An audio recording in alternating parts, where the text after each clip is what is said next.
स्मरण है ना कि हमारा द्वंद्व का निर्णय आना अभी शेष है। मैं युद्ध का आह्वान देता हूं।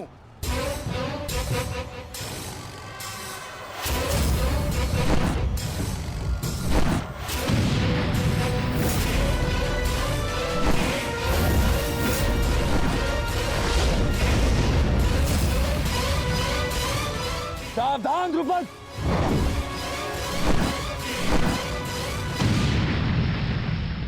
मेरा ही राज्य मुझसे ही छीनकर मुझे ही आधा राज्य भीख में दिया तुम्हारे पिता ने, और जिस आधे राज्य पर तुम शासन कर रहे हो वो मुझे स्वीकार नहीं है। इस अपमान का प्रतिशोध आज अवश्य लेकर रहूंगा। जो अपनी पुत्री का अपमान होने से न रोक सके वो अपने राज्य और अपने सम्मान की रक्षा क्या करेगा? तुम उस विषधर के समान हो जिसके विषदंत टूट चुके हैं। मेरी बात मानो और समर्पण कर दो, तुम्हारे प्राण बचे रहेंगे। प्राण तो अब तेरे नहीं बचेंगे।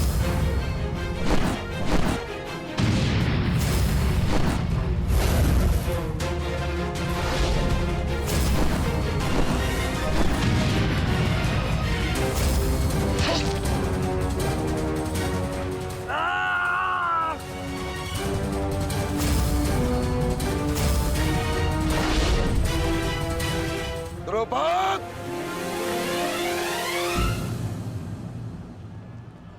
तुम्हारी शत्रुता केवल मेरे साथ है, उसका प्रतिकार तुम मेरे पुत्र से मत लो, अन्यथा अनर्थ हो जाएगा। तुम्हारी गुरु दक्षिणा में मिला हुआ मेरा आधा राज्य तुमने अपने पुत्र को दिया, तो तुम्हारी शत्रुता का मूल्य भी तुम्हारे पुत्र को ही चुकाना होगा। सावधान!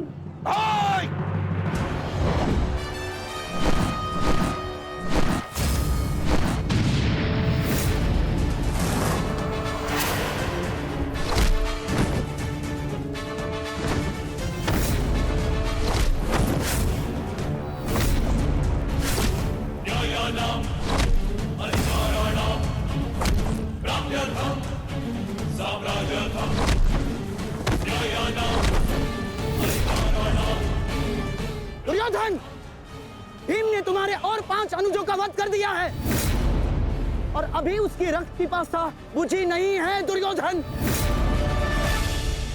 और उस दिशा में देखो, द्रोण द्रुपद नरेश के साथ द्वंद्व में व्यस्त है। अब केवल तुम ही उस भीम को रोक सकते हो दुर्योधन, शीघ्रता करो। तो क्या द्वंद्व बीच में छोड़कर जाओगे दुर्योधन? उसके लिए उनका अनुज पर्याप्त है।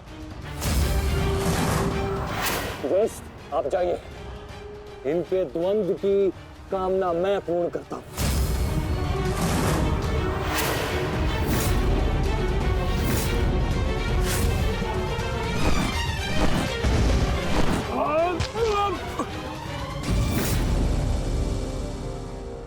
बार बार मुझे छोड़कर मेरे पिता पर वीरता क्यों दिखाते हो आचार्य? मुझसे द्वंद्व करो, मेरे जीवन का एक ही उद्देश्य है और वो है मेरे हाथों आपका वध।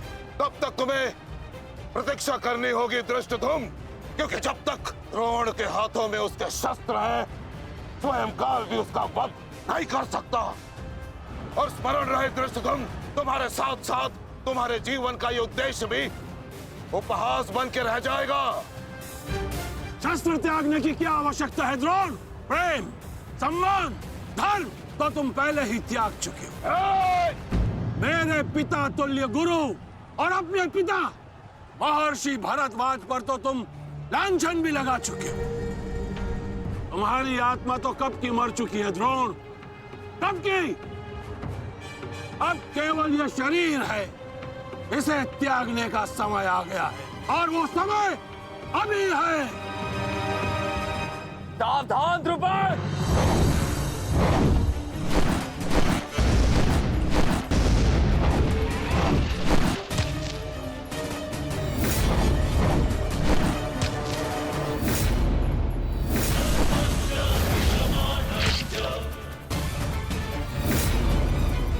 धृष्टद्युम्न।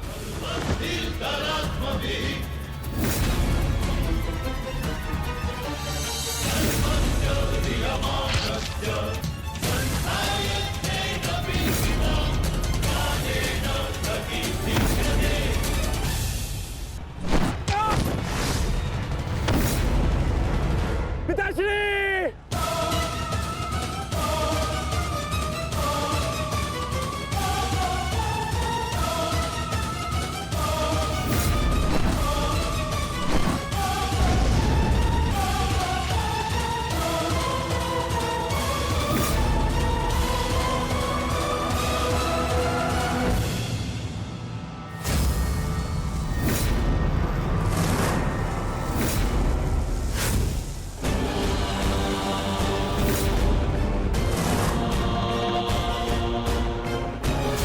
सावधान अश्वत्थामा!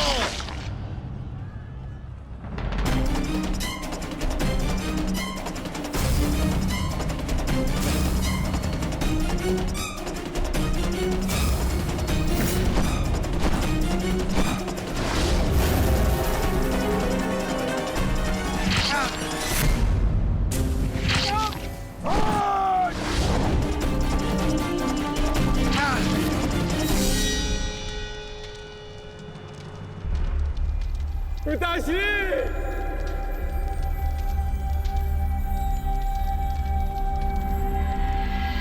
आचार्य द्रोण ने क्रोध में आकर अपने अग्नि शस्त्र से पांचाल नरेश को जीवित जला दिया है महाराज। अर्थात आचार्य द्रोण ने अपना वचन पूर्ण किया। उन्होंने द्रुपद का वध कर ही दिया। तुम देखना संजय, तुम देखना संजय, एक दिन पांडवों का अंत भी निश्चित है। और दुर्योधन? दुर्योधन कहाँ है संजय?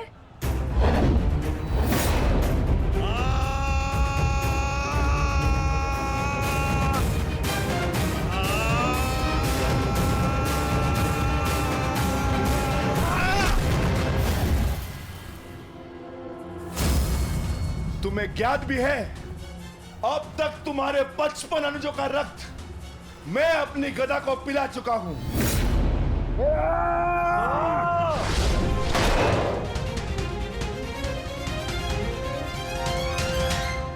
अश्वत्थामा!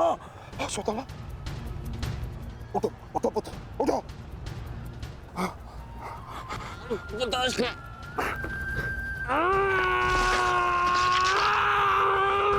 पुत्र, पुत्र, पुत्र, तुम बहुत अधिक चोटिल हो गए हो। तुम एक काम करो, तुम शिविर में जाओ, जाओ। नहीं पिताश्री, मैं कोई बालक नहीं हूँ पिताश्री जो इस चोट से हार जाऊंगा। एक योद्धा रणभूमि छोड़कर नहीं जाता पिताश्री। मेरी बात मानो, तुम्हें बहुत आवश्यक है वहां जाना। जाओ शिविर में जाओ, जाओ पुत्र, मेरी बात मान लो, जाओ, जाओ पुत्र। अनर्थ कर दिया तुमने द्रोण।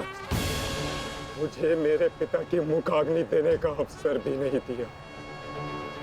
अब तुम्हें आर्य भी मेरे हाथों से नहीं बचा सकते।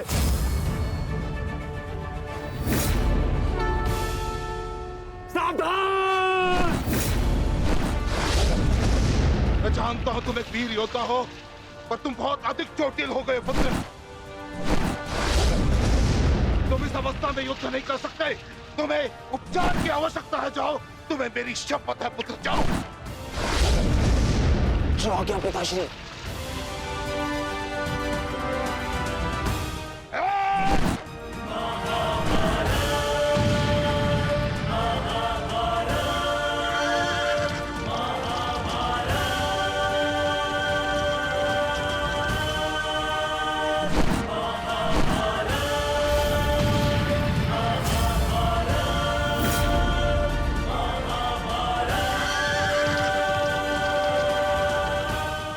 अश्वत्थामा जा रहा है पार्थ। भीम और युधिष्ठिर को संकेत भेजो।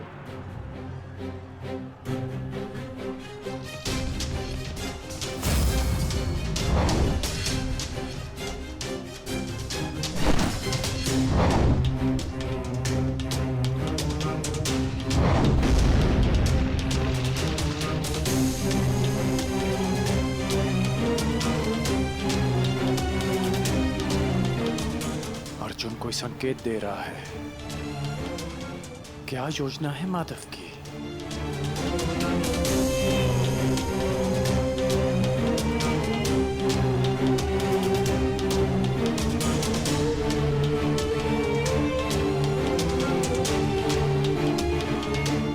जाना तो नहीं चाहता, परंतु माधव का संकेत है। मुझे जाना होगा। प्रतीत होता है तुम्हारे जीवन के कुछ प्रहर अभी शेष है।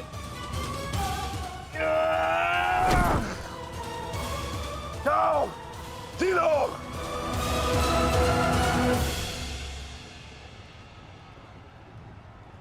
सारथी, आगे बढ़ो।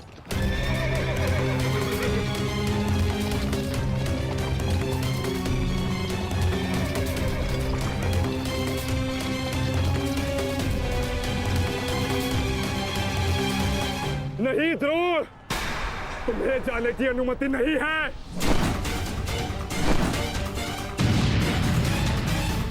कर्ण, अश्वत्थामा की सहायता करो। वो बहुत अधिक जख्मी है और भीम उसके पीछे है।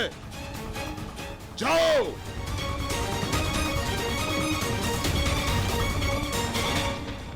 नहीं, मैं कर्ण को जाने नहीं दूंगा आचार्य।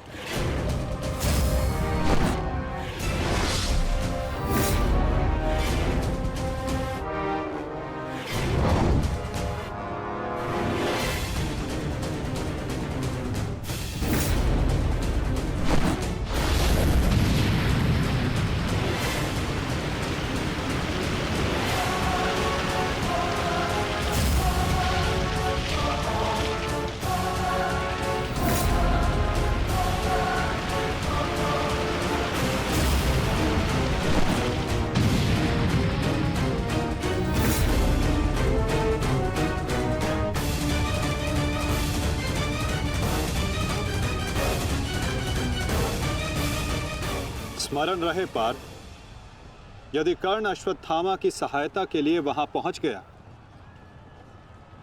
तो हमारी योजना विफल हो जाएगी।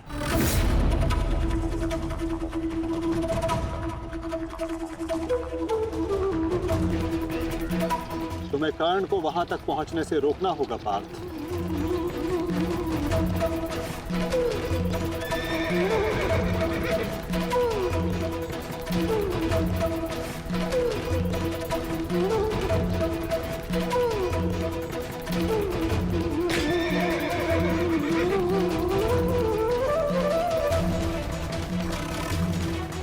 हमें केवल अश्वत्थामा के साथ बने रहना है। उसे किसी भी परिस्थिति में अकेला नहीं छोड़ना है। सत्यसेन, शीघ्रता करो।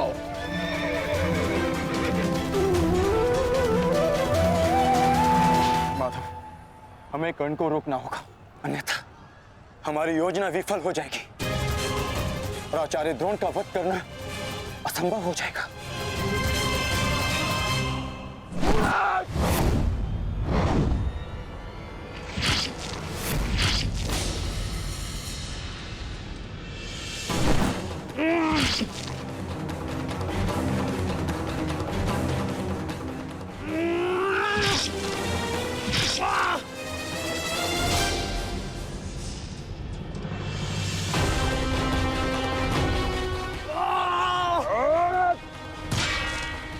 अभी भी समय है, लौटो।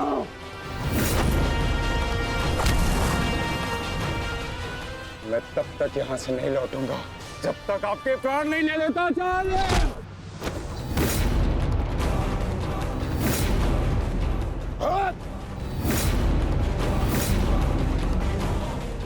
कहा था मैंने कि मैं पिता और पुत्र का वध एक दिन में नहीं करना चाहता, परंतु तुमने मुझे विवश कर दिया।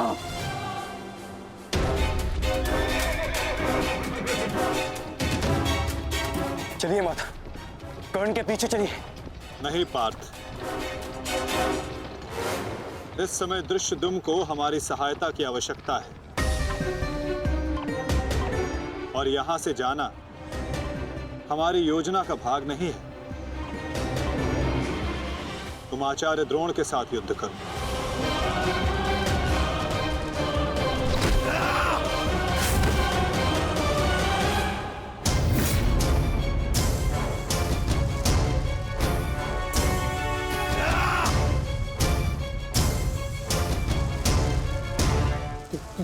दूर हटो।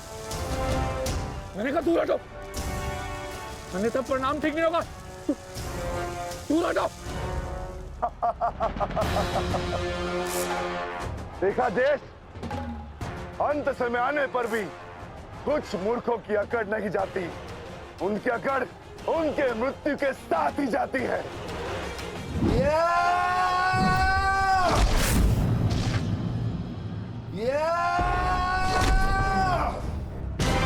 अश्वत्थामा! अब तुम्हारा अंत आ गया अश्वत्थामा। अश्वत्थामा!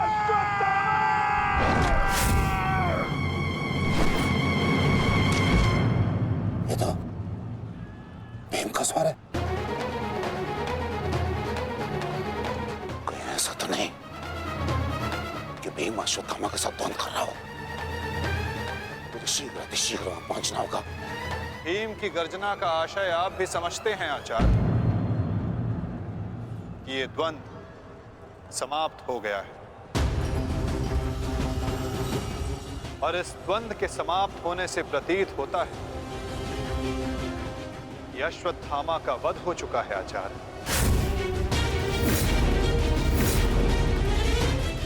असंभव, असंभव नहीं है माधव। तो द्रोण का पुत्र अश्वत्थामा, और जब तक द्रोण जीवित है अश्वत्थामा को कुछ नहीं हो सकता। मेरा हृदय कहता है कि मेरा पुत्र जीवित है, कुछ नहीं हुआ उसे। और वैसे भी मुझे आपके बातों पे विश्वास नहीं है माधव। यही विचार पांडवों का भी था आचार्य कि युद्ध भूमि में उनके रहते हुए अभिमन्यु का वध नहीं हो सकता, उसकी मृत्यु नहीं हो सकती। परंतु ऐसा नहीं हुआ आचार्य। जब काल के रूप में जयद्रथ आ सकता है, तो काल के रूप में विकोदर भीम भी आ सकते हैं। काल की गति को कोई नहीं रोक सकता आचार्य।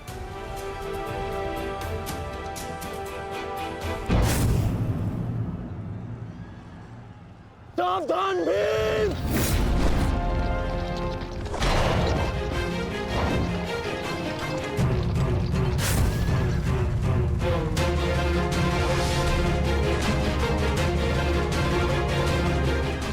अश्वत्थामा, अश्वत्थामा, तुम ठीक हो?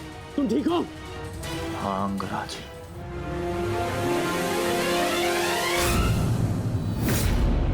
ये तो भीम पुत्र सुतसोम है। फिर भीम कहाँ है? वो वही है जहां उन्हें होना चाहिए। आचार्य, आज कर्ण नामक कवच भी अश्वत्थामा की रक्षा नहीं कर पाया।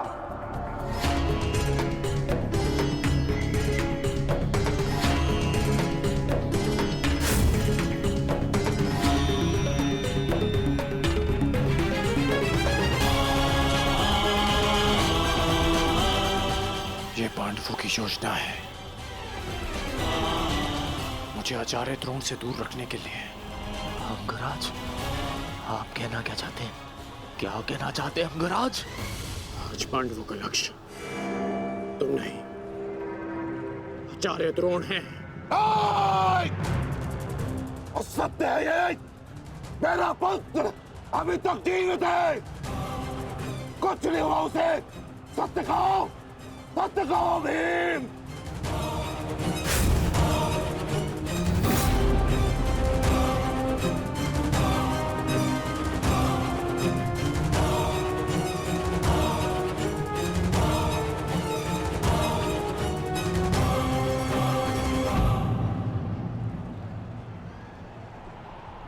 धर्मराज, मैं तुमसे सुनना चाहता हूं, ये सत्य क्या है? कह दो कि मेरा पुत्र जीवित है। तुम्हारा उपयोग केवल मेरा ध्यान भटकाने के लिए था। मुझे इस बात का आभास क्यों नहीं हुआ? आचार्य द्रोण के प्राण संकट में है। चलो अश्वत्थामा, चलो। सत्य कह दो कि आज भी मेरा पुत्र जीवित है, कुछ नहीं हुआ उसे, कोई उसका वध नहीं कर सकता। कहता एक बार युद्ध भूमि में तुम्हारा विकोदर भीम के साथ रहना अनिवार्य है युधिष्ठिर, क्योंकि आचार्य द्रोण जानते हैं कि विकोदर भीम असत्य बोल सकते हैं,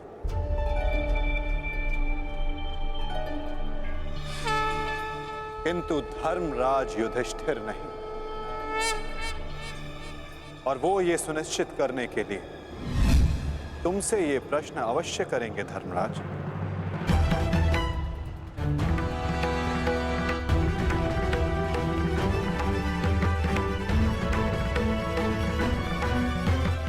आप मेरे शत्रु हैं आचार्य, कौरवों के सेनापति।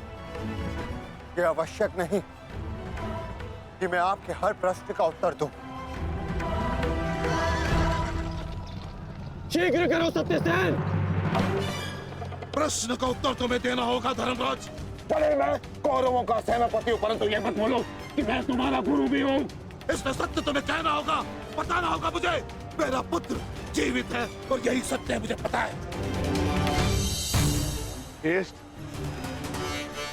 बता दीजिए आचार्य द्रोण को सत्य क्या है? अधर्म को उसके घर में पराजित करने के लिए अधर्म की चौखट पार करनी ही पड़ती है युधिष्ठिर। ये सत्य है आचार्य द्रोण कि भीम ने अश्वत्थामा का वध कर दिया।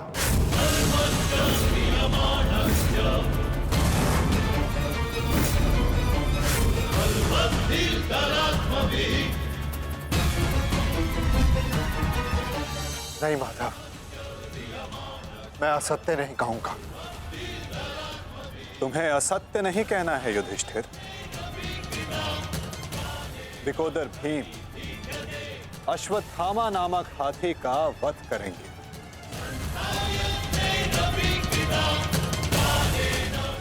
तुम्हें केवल यह कहना है कि अश्वत्थामा मारा गया। इससे ना तुम्हारा धर्म टूटेगा और हमारी योजना भी सफल हो जाएगी।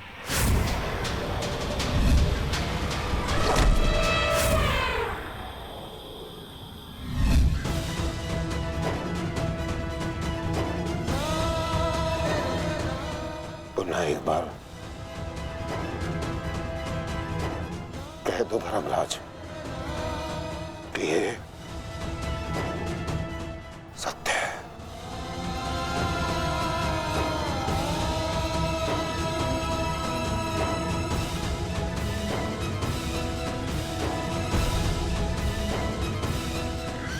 शीघ्र करो सत्यसेन।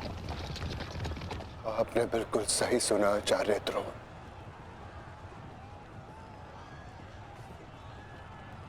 अश्वत्थामा मारा गया।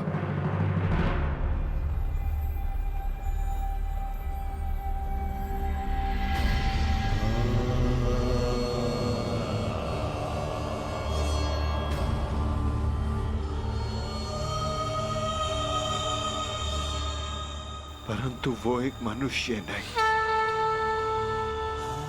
एक हाथी था।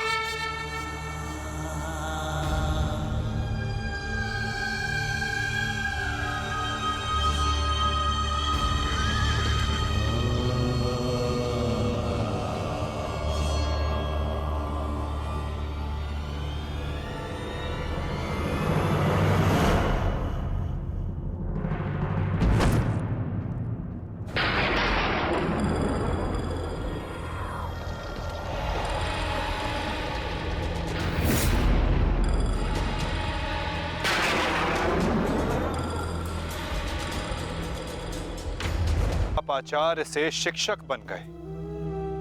जिस पुत्र के लिए आपने अपने शिष्यों से गुरु दक्षिणा नहीं,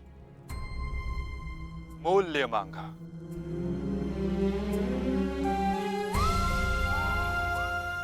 और उसी पुत्र के कारण आप एक एक करके अधर्म की सीढ़ियां चढ़ते चले गए आचार्य। मनुष्य प्रेम में उत्थान करता है, परंतु मोह में केवल उसका पतन होता है आचार्य। आप जिसे पुत्र प्रेम समझते रहे वो पुत्र प्रेम नहीं, पुत्र मोह था आचार्य, और वही आपके पतन का कारण भी।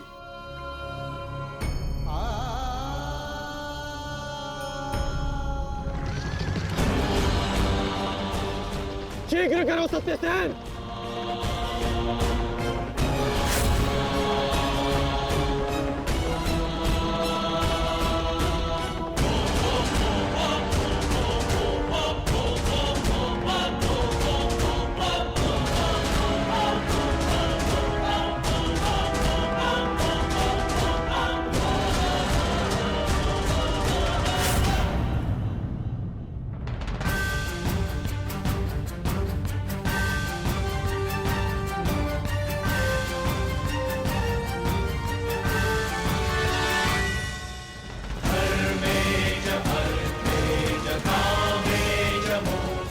मेरा पुत्र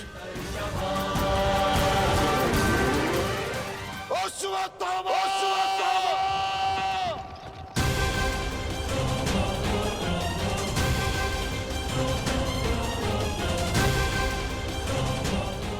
आपके साथ छल हुआ है आचार्य। अश्वत्थामा जीवित है। पिताश्री! पिताश्री!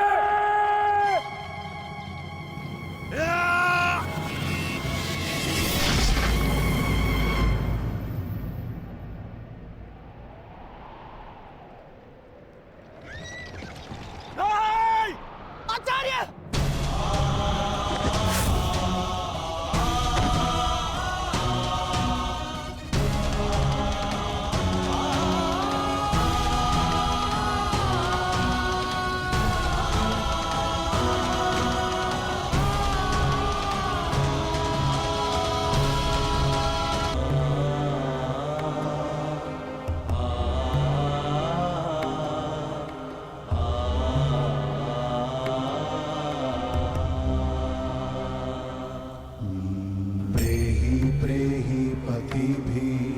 पूर्वेर्भिर्यत्रा न पूर्वे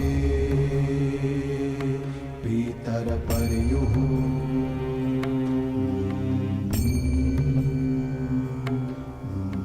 भूभरार्जना स्वधया मदन्तायमं पश्यासि वरुणं च दिवम्।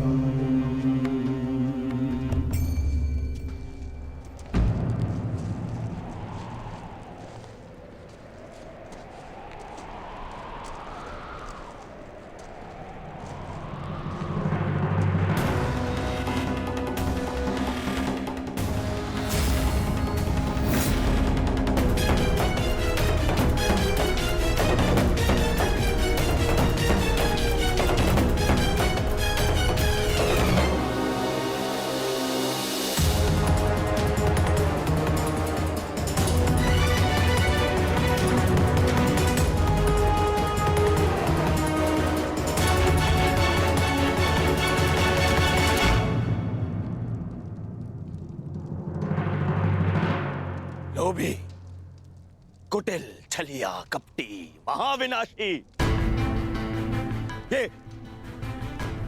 ये सारी उपाधि इस दुर्योधन की थी। परंतु आज युधिष्ठिर तुमने मुझसे ये सारी उपाधियां छीन ली और अपनी बना ली। आज तुम इन सारी उपाधियों के सम्राट बन गए।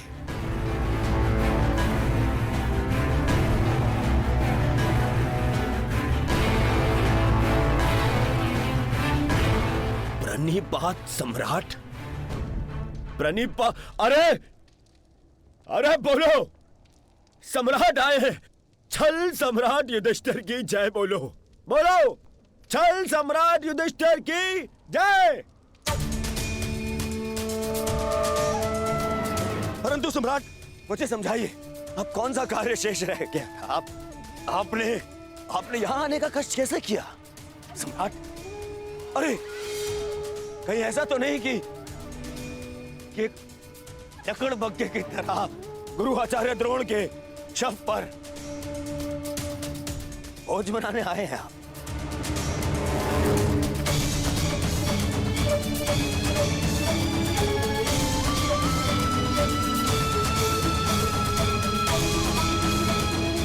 भोज मनाने आए हैं?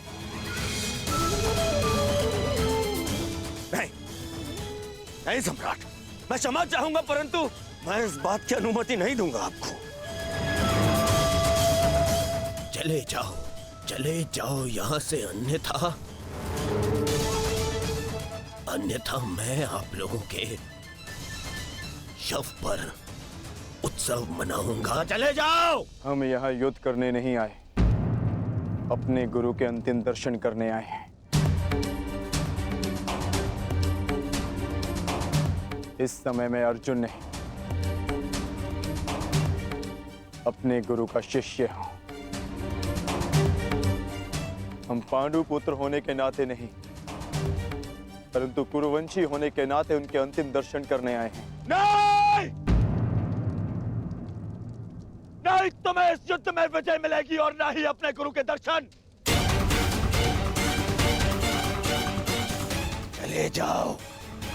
चले जाओ यहां से, अन्यथा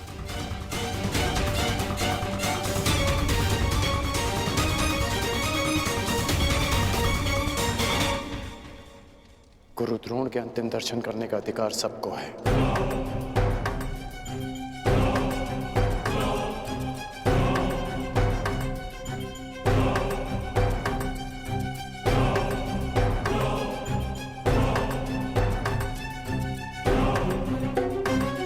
बहुत बड़ी गुरु दक्षिणा दी आपने अपने गुरु को, छल से मृत्यु दी तुमने अपने गुरु को। उन्होंने अनेकों दिव्यास्त्र सिखाए तुम सबको, परंतु विश्वासघात नामक अस्त्र का कोई उत्तर नहीं था उनके पास। धर्मराज, क्या उत्तर है आपके पास आपके छल का?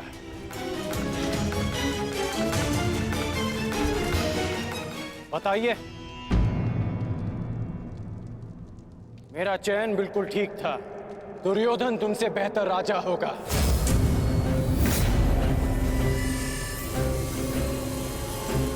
दुर्योधन की अनीतियों पर मैं क्रोधित हूं, परंतु तुम्हारी अनीतियों पर मुझे घृणा आती है। मित्र, शिष्य होने के नाते अपने गुरु के अंतिम दर्शन का अधिकार है इन्हें? नहीं, अंगराज ठीक कह रहे हैं मित्र।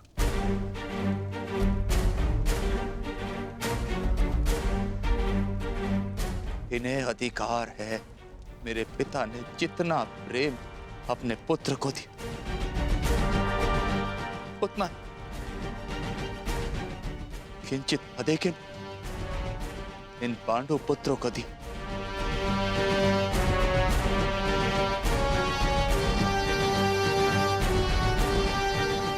उससे भी अधिक इस अर्जुन को। एक पुत्र अपने पिता का ऋण चुकाता है, उसे जीवन देने का ऋण। मैं भी अपने पिता के दिए जीवन का ऋण चुकाऊंगा, और वो ऋण पांडवों को चुकाना होगा।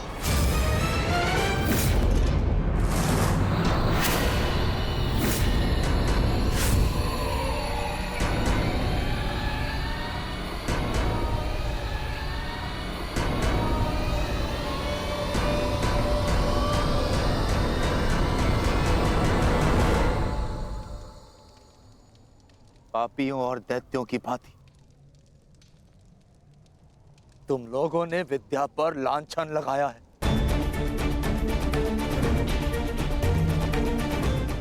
ज्ञान का नाश किया है तुम लोगों ने, नाश। धिक्कार, धिक्कार है तुम लोगों पर।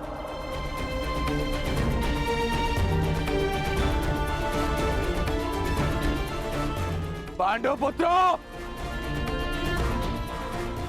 जब तक मैं तुम्हारी मृत्यु अपनी आंखों से ना देख लूं, मुझे मृत्यु प्राप्त नहीं होगी। तुम्हारे वंश के साथ मृत्यु की होली खेलूंगा मैं। जिन बच्चों ने आज मुझे रोका, मैं उनकी सांसें रोक दूंगा।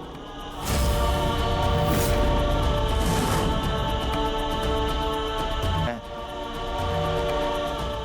उनकी सांसें रोक दूंगा।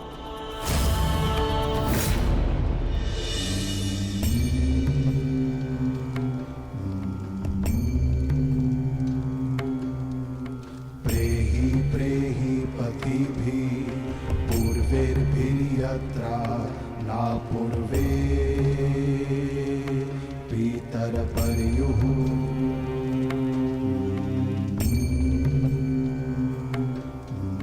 भूभराजना स्वधया मदन्तायमं पश्यासि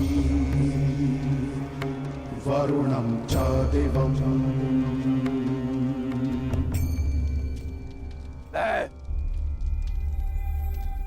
द्रोण पुत्र अश्वत्थामा, ये प्रण लेता हूं कि तुम्हारे संपूर्ण वंश को नष्ट कर दूंगा, नष्ट कर दूंगा, नष्ट कर दूंगा, नष्ट कर दूंगा, नष्ट कर दूंगा, नष्ट कर दूंगा।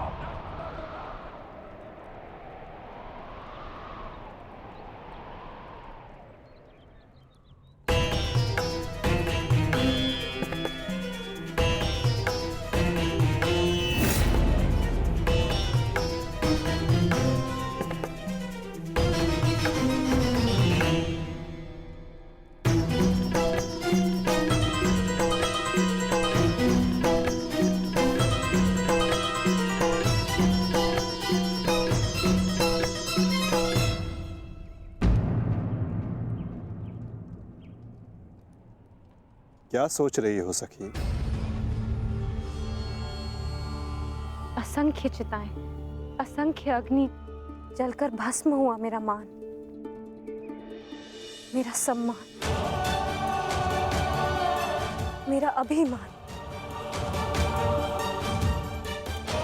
मेरे सभी संबंध, ये सब लाभ भी तो हानि को ही मिले हैं।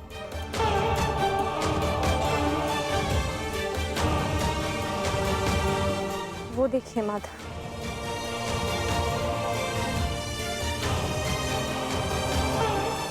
भ्राता धृष्टद्युम्न के जीवन का गणित संपूर्ण हुआ।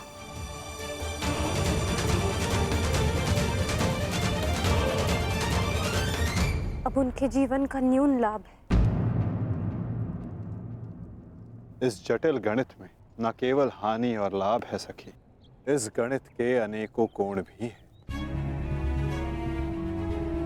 उधर देखो, तुम्हारी पुत्र वधू खड़ी है।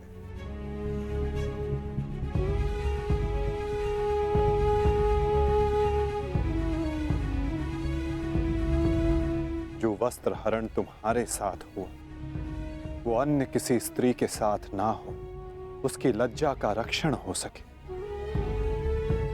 ये लाभ। संसार में शोषण करने वालों को पर्याप्त दंड मिल सके सखी, ये लाभ। आने वाली पीढ़ियों को ज्ञात रहे कि स्त्री का मान भंग करना, उसका शोषण करना मानव हत्या से भी अधिक दंडनीय अपराध है, ये लाभ। और ऐसे लाभ के लिए बलिदान अनिवार्य है सखी, और ऐसे बलिदान देने की क्षमता सब में नहीं होती सखी।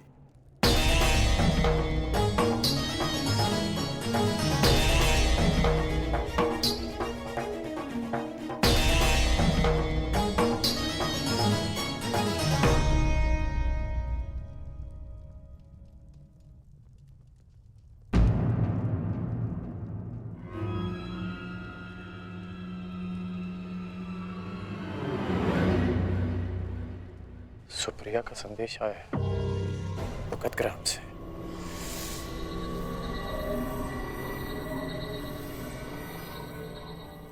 भी शैया पर है।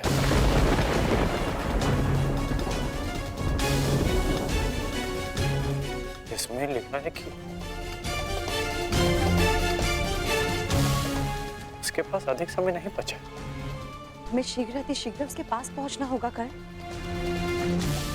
उसे तुम्हारी आवश्यकता है। हाँ अंगराज, ज्येष्ठ ने संदेश भेजा है, आपको शीघ्र उपस्थित होने को कहा है।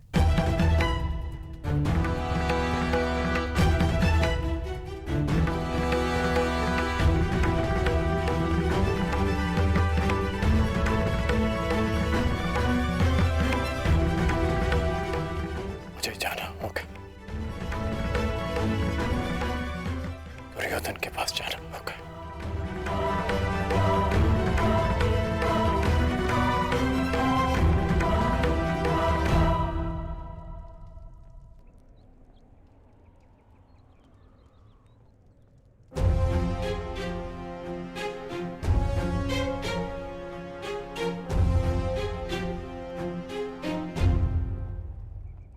अनेक दिनों से मेरा हृदय ही नहीं,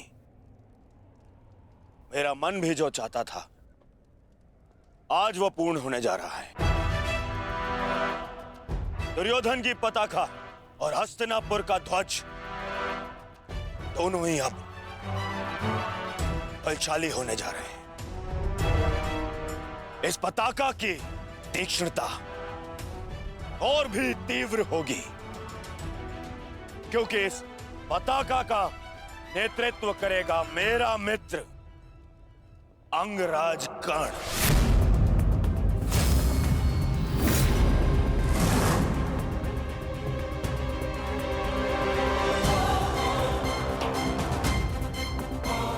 मित्र, आज से मैं निश्चिंत हो गया।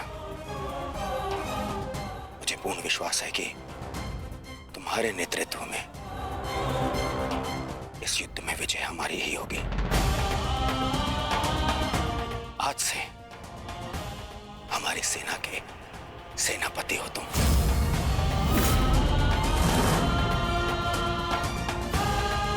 दुर्योधन, किसी दासी स्त्री के लिए पति चुन रहे हो, अपनी सेना का नायक चुन रहे हो? एक नीची जाति के व्यक्ति को तुम हमारे सर पे थोप नहीं सकते।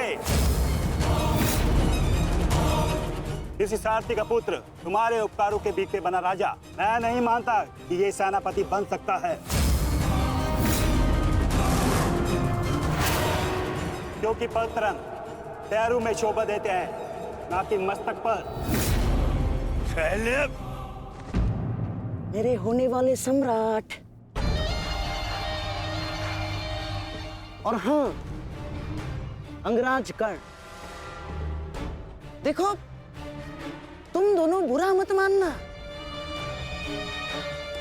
प्रश्न केवल ये नहीं है कि अंगराज सूत्र है या क्षत्रिय। प्रश्न तो ये है कि सेनापति पद किसे मिलना चाहिए। सेनापति पद के लिए आवश्यक क्या होता है?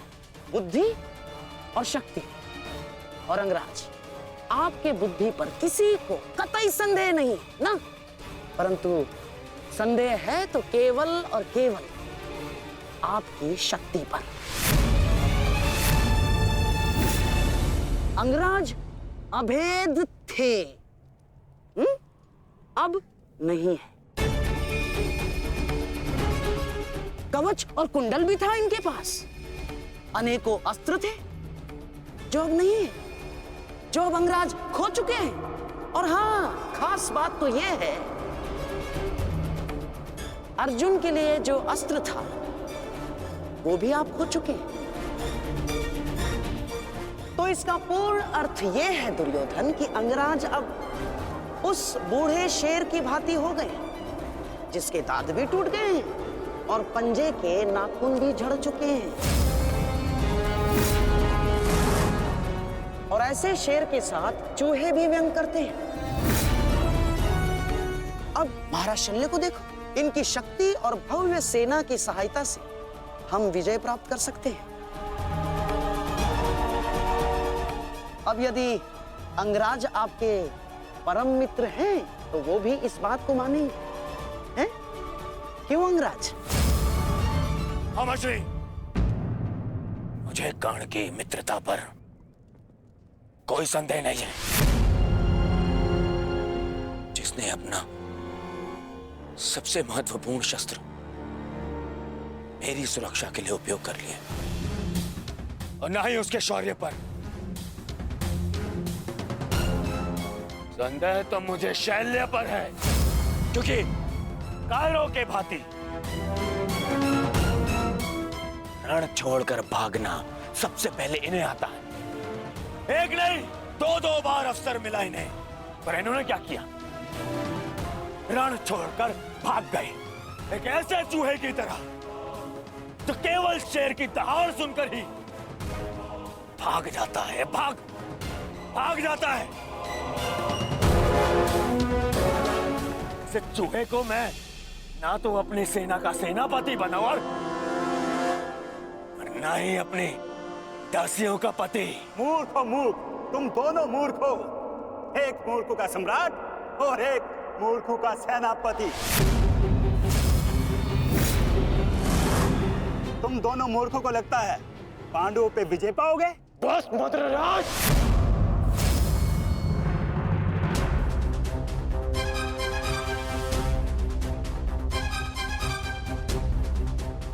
मैं भले ही छोटी जाति का हूं, परंतु तुम्हारे कार्य और तुम्हारी जीवा मुझसे भी निचली जाति के हैं।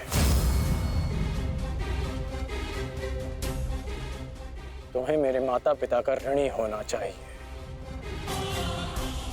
कि उन्होंने मुझे अच्छे संस्कार दिए, नहीं तो अभी तक तुम्हारी जीवा मेरे पैरों के नीचे होती।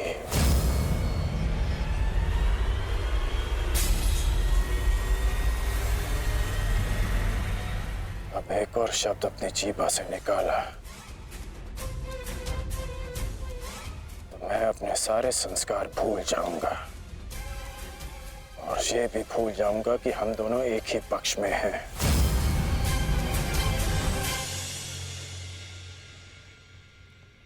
कुछ भी कह लो, कुछ भी कर लो, जब तक तुम सेनापति हो मैं नहीं लड़ूंगा।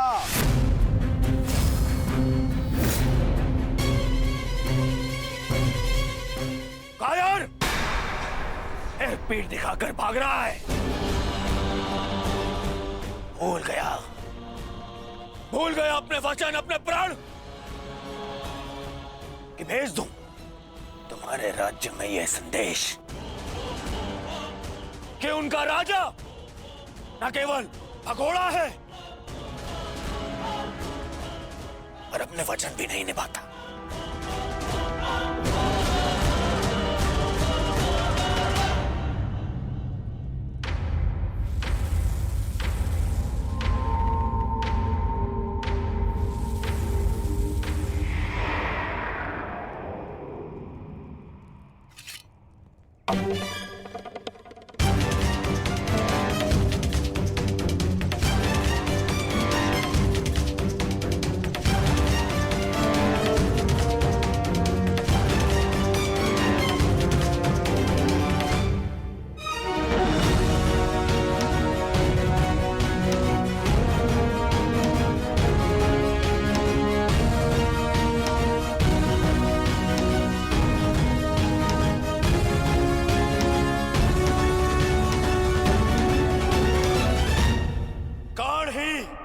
सेना का नेतृत्व करेगा।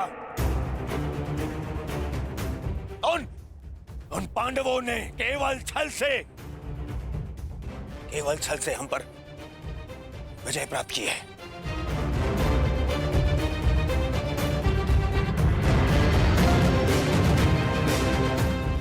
कर्ण मेरा कवच है, मेरा विश्वास है।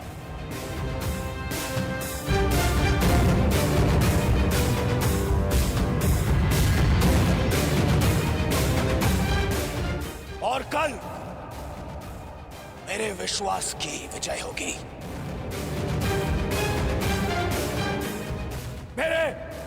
सामर्थ्य की विजय होगी और मेरे शत्रु के छल की पराजय।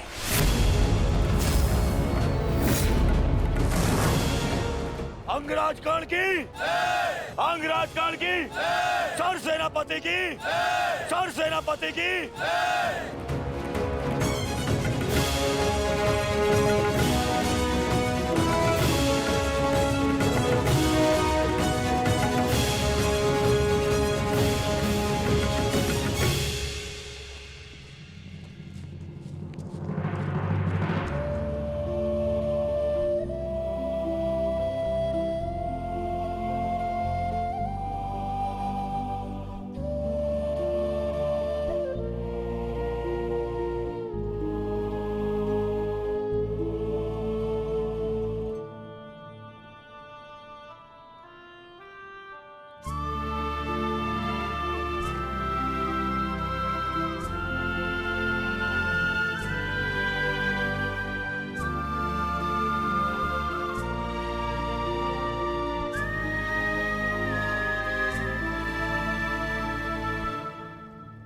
कर्ण, तो तुम नहीं जा रहे हो?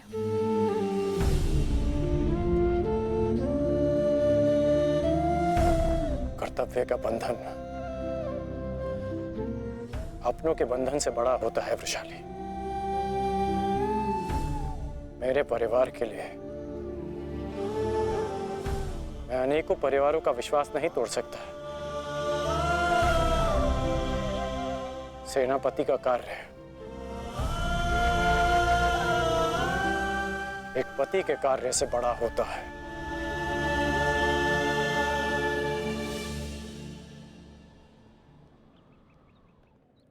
दुर्योधन को, इस सेना को मेरी आवश्यकता है।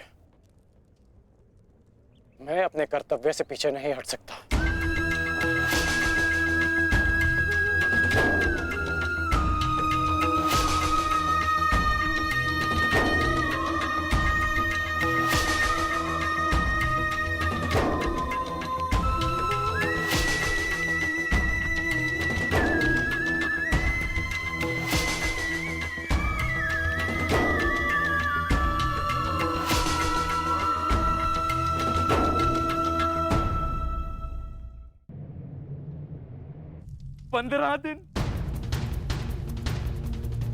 मात्र 15 दिन पूर्ण हुए हैं इस युद्ध के संजय, और इन 15 दिनों में मैंने अपनी सारी शक्ति, सारे सहारे खो दिए हैं। ताचरी शरशैया पर आचार्य द्रोण की निर्दयता से हत्या कर दी गई, और मैंने अपने 90 पुत्रों को खोया है। अब और क्या खोना शेष है? क्या मैं अपने 10 पुत्रों को भी खो दूंगा? जब मेरा कुरुवंश ही समाप्त हो जाएगा, जब मेरा पिंड दान करने के लिए कोई नहीं रहेगा, तो क्या लाभ ऐसे विजय का, और क्या हानि ऐसे पराजय से? ये कैसा अकाल आया है संजय, जिसने मेरे कुरुवंश के वृक्ष की सारी शाखाओं को सुखा कर रख दिया। किस काम की? इस प्रकार से अपनी आशा को मत खोइए महाराज। युद्ध अभी शेष है, और अंगराज कर्ण ने आज ही सेनापति का पद संभाला है महाराज। वो अपने वचन को अवश्य ही पूर्ण करेंगे, और जब तक अंगराज कर्ण जीवित है महाराज, तब तक कुरुवंश के वृक्ष को कोई नहीं सुखा सकता महाराज। आशा की किरण नजर आती है। गांधारी, गांधारी कहाँ है? वो जा चुकी है महाराज। जा चुकी? परंतु कहाँ? उन्हें सूचना मिली है कि निकट के गांव में महर्षि वेदव्यास प्रवास कर रहे हैं महाराज, और वो शीघ्र ही कुरुक्षेत्र में जाने वाले हैं। और महारानी को आशा है इस महाविनाश को रोकने के लिए महर्षि वेदव्यास से मिलकर कोई बीच का मार्ग अवश्य निकालेंगे। जिस प्रकार से आपके पुत्रों के जन्म के समय महर्षि वेदव्यास ने विशेष सहायता की है, उसी प्रकार से आपके पुत्रों के जीवन के रक्षण के लिए सहायता अवश्य करेंगे महाराज। मूर्खता है ये, मूर्ख है महारानी। संजय, शीघ्र ही कुछ सैनिकों को भेजो और महारानी को लौट आने को कहो। जी महाराज। भेजो।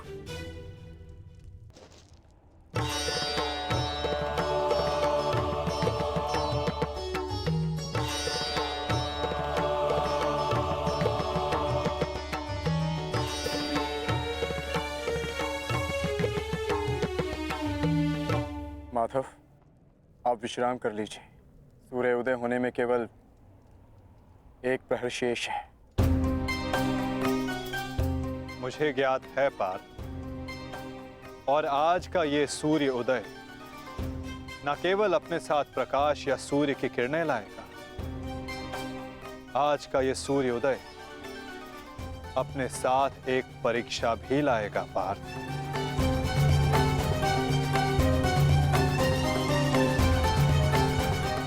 और उस परीक्षा के लिए सज्ज होना। आपका तात्पर्य?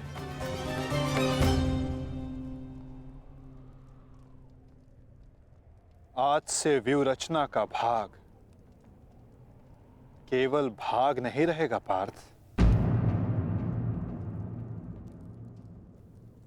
स्वयं व्यूह रचनाकार होगा पार्थ।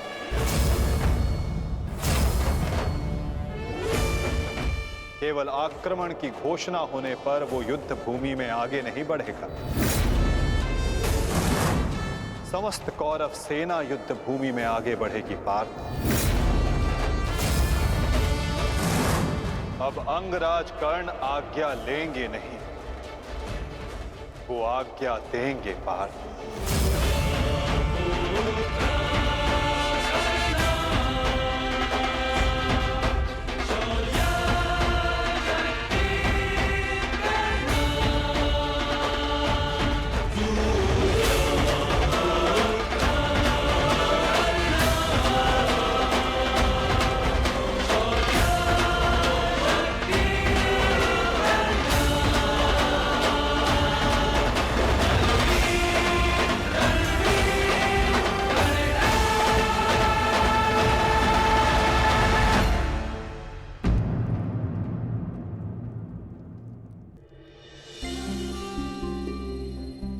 पुत्र,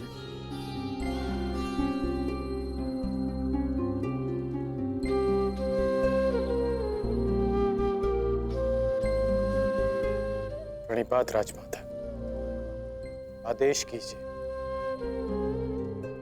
कि ये राधे आपकी कैसे सहायता कर सकता है। अब तुम केवल राधे नहीं, कौरव सेना के सरसेनापति भी हो। तुम्हारा वचन सुनिश्चित कराने आई हूं कि सेनापति के मुकुट के भार के नीचे नहीं वो वचन न दब जाए जो राधे ने दिया था। मैं वचन देता हूं कि अर्जुन के अतिरिक्त आपके किसी पुत्र का वध नहीं करूंगा मैं। तो क्या जन्मदात्री को संदेह है कि कर्ण अपना वचन निभाएगा या नहीं? मुझे उस वचन की पूर्ति पर कोई संदेह नहीं है जो तुमने मुझे दिया है। मैं वो वचन स्मरण कराने आई हूं जो वचन तुमने अपनी पत्नी सुप्रिया को दिया था। एक पति ने अपनी पत्नी को दिया था कि आवश्यकता के समय पर वो हर समय उसके पास उपस्थित रहेगा। सुप्रिया को तुम्हारी आवश्यकता है कर्ण। जानता हूं राजमाता, किंतु मैं नहीं जा सकता।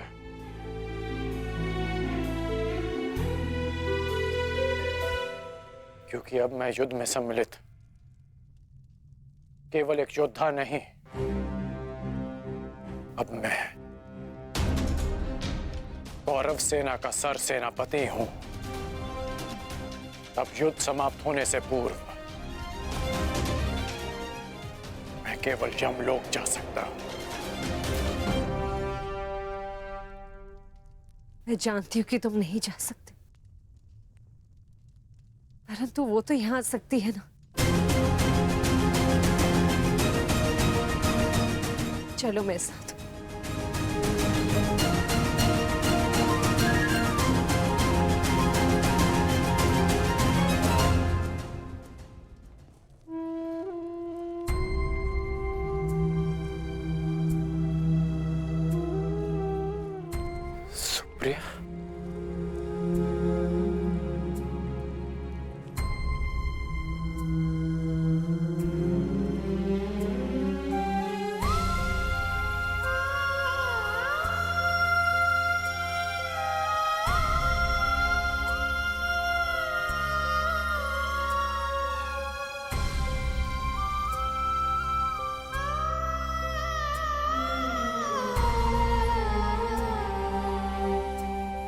प्रणिपात आर्य।